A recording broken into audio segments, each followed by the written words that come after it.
ఆ చేపని పెద్ద నీటి తొట్టెలో విడిచిన కొద్దిసేపటికే చేప ఎదిగి అది కూడా చాలకపోగా సత్యవ్రతుడు దాన్ని చిన్న మడుగులో వేశాడు. చేప పెరిగిపోతూనే ఉంది. మడుగు నుండి పెద్ద సరోవరానికి, సరోవరం నుండి మహాజలాశ్రయానికి చేర్చిన అలా పెరిగిపోతున్న మహామత్స్యాన్ని సముద్రానికి చేర్చి, ఓ రాజర్షి, నీ రక్షణ కోరిన నన్ను సముద్రంలో వదిలిపోతావా? ఇది న్యాయమేనా? మొసళ్ళు తిమింగలాలు నన్ను మింగవా అని మత్స్యం నిలదీసి అడిగింది. సత్యవ్రతుడు, ఓ మహామీనమా, ఇంతకంటే నేను చేయగలిగిందేముందో నువ్వే చెప్పు. క్షణానికి శతయోజనాలు పెరిగేలా ఉన్న నిన్ను ఏదీ మింగలేదు కదా అన్నాడు. అందరికీ నమస్కారం అండి. ఛానల్లోకి స్వాగతం. మన ఛానల్ మొదటిసారి చూస్తున్న వారు ఎవరైనా ఉంటే గనక ఛానల్ను సబ్స్క్రైబ్ చేసుకుని వీడియోను పూర్తిగా చూసిన తర్వాత కామెంట్ సెక్షన్లో నమో వెంకటేశాయ అని టైప్ చేస్తారని ఆశిస్తున్నాము. సత్యవ్రతుని మాటలు విని చేప మధ్యానికి చేరి మహాపర్వతములాగా సాగరం పొడవునా పెరిగి, సత్యవ్రత, నీ వాక్కు అమోఘంగా పనిచేసింది చూసావా, ఇంకా పని చేస్తూనే ఉంది. ఇలా ఇంకా ఇంకా పెరిగి పెరిగి ఏమైపోతానో అన్నది.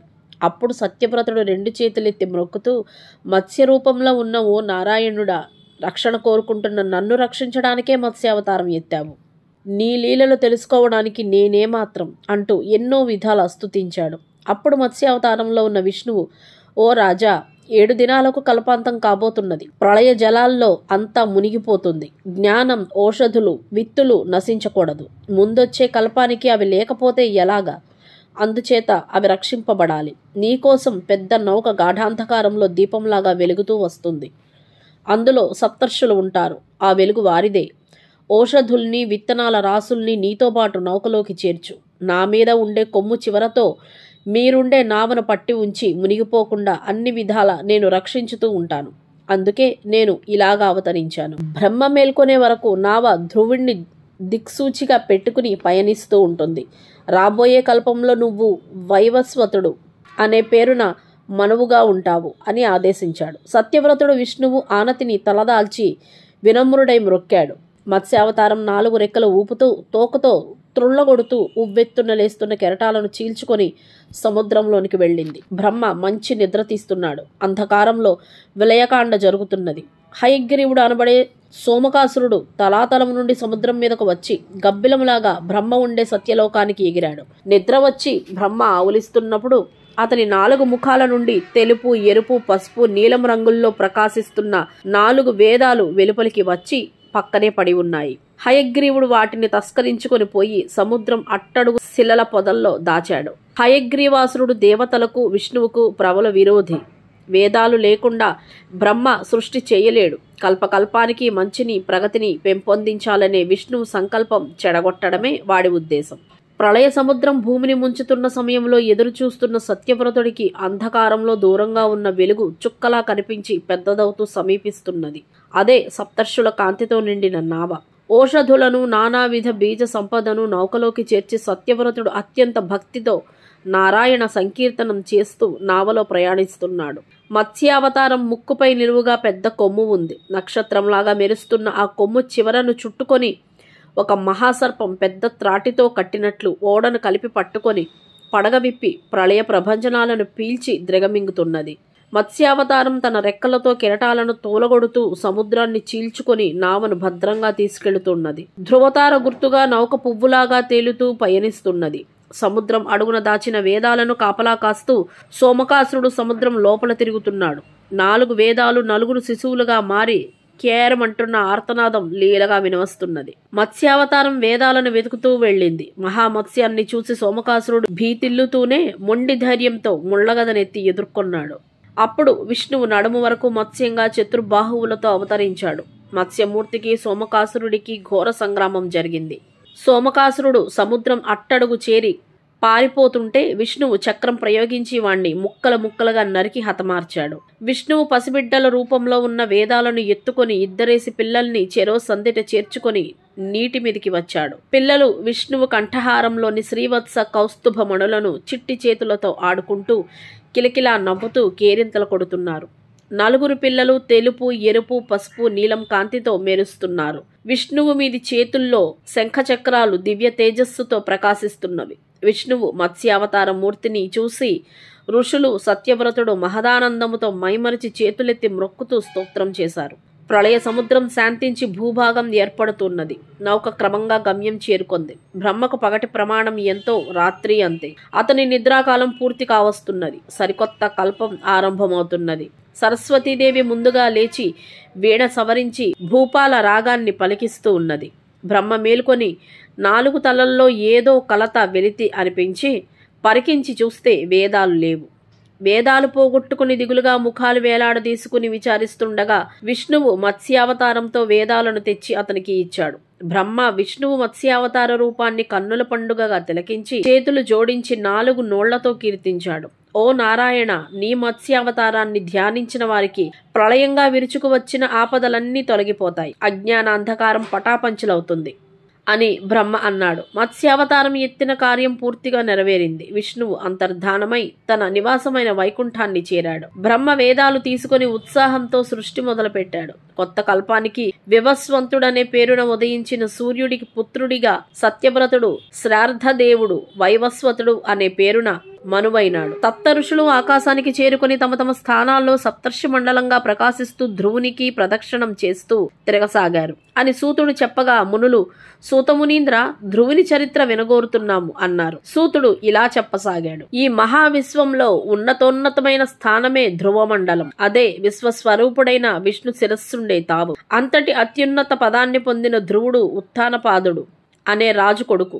ధ్రువుడి తల్లి సునీతి ఉత్తానపాదుడి పెద్ద భార్య, సురుచి చిన్న భార్య. రాజుకు చిన్న భార్య సురుచి మీద మక్కువ ఎక్కువ. ఒకనాడు ఉత్తానపాదుడు సురుచి కొడుకు ఉత్తముణ్ణి తన తొడపై కూర్చోబెట్టుకుని ముద్దు చేస్తుండగా ధ్రువుడు అక్కడకు వచ్చి తాను కూడా తండ్రి తొడపై కూర్చోవాలని తండ్రి దగ్గరగా చేరి ఎంతో ఆశతో చూశాడు. సురుచి అక్కడే ఉన్నది. రాజు ఆమెకు జడిసి ధ్రువుణ్ణి చూసి చూడనట్టు ఊరుకున్నాడు. తమ్ముణ్ణి కూర్చోబెట్టుకున్నట్లే తండ్రి తనను కూడా ఎత్తి కూర్చోబెట్టుకుంటాడని ఆశించిన ధ్రువుడు బిక్కమొహం వేసి గుడ్ల నీరు పెట్టుకున్నాడు. పసివాడి బుగ్గలపై కన్నీటి ముత్యాలు మెరిశాయి. అది చూసి సురుచి ఫక్కున నవ్వి, దిక్కుమాలిన దానికి పుట్టినవాడా, నువ్వు ఎంత తపస్సు చేసినా నా కొడుకుతో సమానంగా తండ్రి తొడ మీద కూర్చుని యోగం నీకు అబ్బదురా అబ్బి. నా కడుపున పుట్టాలి నీకు ఆ భాగ్యం కలగాలంటే అన్నట్టు నువ్వు మహా గొప్పగా నారాయణ సంకీర్తనం చేస్తుంటావేమో, తపస్సు చేసి ఆ భాగ్యం కలిగిస్తాడేమో, ఆ నారాయణుడినే అడిగి చూడు అని హేళన చేసింది. పసివాడి మనస్సు కుతకుతలాడింది. దుఃఖం పెళ్లిబికింది. ఉక్కురోషం ముంచుకొచ్చింది. కొరడా తీసుకుని సురుచిని చావబాదాలనిపించింది. కత్తితో నిలువున చీరెయ్యాలనిపించింది. మరుక్షణంలోనే సురుచి, నాయన, నారాయణుడిని నమ్ముకో, తపస్సు చెయ్యి అని ఉపదేశించిన సద్గురువులాగా కనిపించింది. అంతటి మహత్తరమైన ఉపదేశానికి నోచుకొని ఉత్తముడు ఒక అభాగ్యుడైన ఒట్టి అమాయకుడిలాగా కనిపించాడు. ఉత్తానపాద మహారాజు చీకటి వలలో చిక్కుకొని బిక్కుబిక్కుమంటున్న దుప్పిలాగా కనిపించాడు. ధ్రువుడు సురుచికి గురువుపదేశం పొందిన శిష్యుడిలాగా నమస్కరించి అక్కడి నుండి వెళ్ళాడు. ధ్రువుడి చేష్ట అర్థం కాని సురుచి మొదట నివ్వెరపోయింది. తర్వాత కుర్రాడు మంచివాడే, 4 తిట్టినా మ్రొక్కుతూ వెళ్ళాడు. అయినా మ్రొక్కకేం చేస్తాడు, నా ఎదుట నోరు మెదపడం వాడి తరమా, వాడి తల్లి తరమా అని అమిత గర్వంగా తనలో తాను విపరీతంగా పొంగిపోతూ సరిపెట్టుకుంది. కన్నీటి చారాలతో వచ్చిన ధ్రువుణ్ణి చూసి జరిగింది దాసీల వలన విన్న సునీతి బావురుమంటూ, అవును నాయన, దాసీ దానికన్నా హీనంగా బతుకుతున్న నా కడుపును ఎందుకు నువ్వు పుట్టాలి, నలుగురెదుట అవమానపడాలి. నీ సవతి తల్లి మాటల ముమ్మాటికి నిజం. నీకు నాకు ఆ నారాయణమూర్తి తప్ప వేరే దిక్కు లేదు అన్నది. ఆ మాటలకు ధ్రువుడు ధైర్యంగా లేచి నిలబడి, అమ్మా, నేను తపస్సుకు వెళ్తున్నాను అన్నాడు.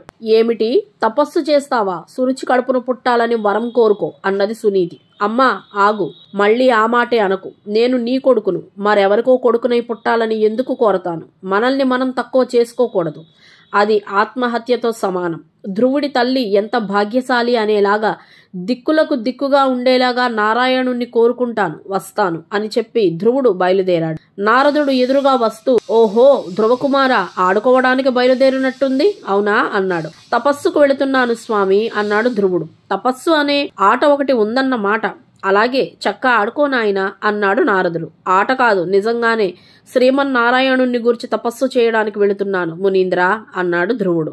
అలాగా, ఇంత పసిప్రాయంలో ఏమి కోరి తపస్సు చేయబోతున్నావు అని అడిగాడు నారదుడు ఆశ్చర్యంగా. మా తండ్రి తొడ మీద కూర్చోబోతే మా సవతి తల్లి అడ్డుపడి హేళనగా మాట్లాడింది అంటూ జరిగింది వివరించాడు ధ్రువుడు.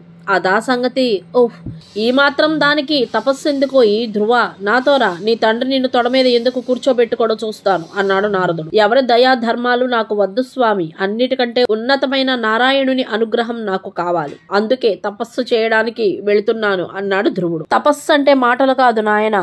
అరణ్యంలో పులులు, సింహాలు మొదలైన క్రూర మృగాలుంటాయి. ఎండ, వాన, చలి అన్నీ బాధగానే ఉంటాయి. నా మాట విను, తిరిగి ఇంటికి పద అన్నాడు నారదుడు. నారదుడి మాటలకు ధ్రువుడు, నేను క్షత్రియుణ్ణి, పరాభవం సహిస్తూ బ్రతకలేను, నాకు పిరికి మందు నూరిపోయడానికి వచ్చారా స్వామి అన్నాడు వినయంగా. నాయనా ధ్రువ, నీ దీక్ష తెలుసుకోవడానికి అలాగన్నాను. ఒకప్పుడు నేను కూడా దిక్కులేని బాలుడని ఎన్నెన్నో అవమానాలు, అగచాట్లు పడి అడవి చేరి తపస్సు చేసిన వాడిని. నువ్వు మధువనానికి వెళ్లి ఓం నమో నారాయణాయ అని జపిస్తూ తపస్సు చెయ్యి. నిన్ను ఆశీర్వదిస్తున్నాను, కృతార్థుడివై తిరిగిరా అని నారదుడు అన్నాడు. ధ్రువుడు ఉత్సాహంగా మధువనం కేసి నడవసాగాడు అని సూతుడు చెప్పగా విన్న మునులు, మునీంద్ర, నారదుడు ఎందుకు అగచాట్లు పడ్డాడు? నారదుడి వృత్తాంతం వినాలని కుతూహలంగా ఉంది అన్నారు. నమో వెంకటేశాయ.